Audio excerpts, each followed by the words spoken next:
few weeks ago, a neighbor came by and was asking me how the corral work was going, and I showed him the progress and what we were doing, and he says to me, if you want to really see some nice work, go down to the neighbors and see what he's done.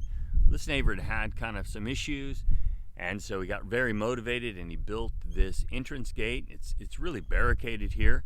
There'll be no more issues. They're not getting through there anymore. What do we do when things get bad? What is our response when things seem to kind of really come our way?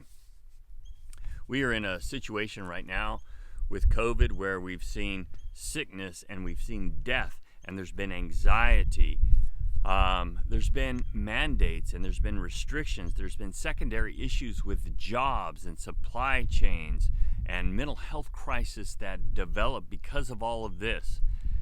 And what do? It's so easy to barricade yourself from all of that or distract yourself so you don't see it. What about the border crisis? How do we handle that, and how do we see that? How are we processing that? What about now with Afghanistan and how this thing is developing, and now with the airport that is been bombed and the individuals cannot get out? And how do we handle this? What do we do? I think the devotionalist today has some really great insight as he draws from Isaiah. Isaiah chapter 26, we'll be looking at the first part of verse 19, and what is happening here is Israel, those 10 tribes in the north, have been overcome by Assyria. Babylon's about to come in and take Judah. Here they are in the midst of crisis. It's not over. It's still coming.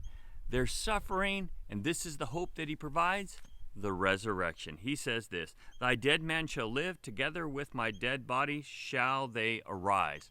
So with all that they were seeing and all that they were suffering, he's saying there is hope. Let's look beyond what's happening right now and realize there's hope. It's so easy to put your hope in a politician or a friend that may have some positive things to say, but what we need hope in the Lord. And that resurrection power traces its way all the way back to the Lord. So if you find your hope in the resurrection, you're going to find your hope in God. And that's what we need to do during this time period, is when things get really bad, not that we need to barricade ourselves, but we need to open ourselves up to the Lord and really trust in Him and realize this is not the end of the story.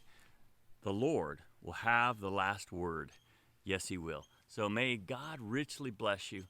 Thank you so much for viewing, liking, and sharing these videos.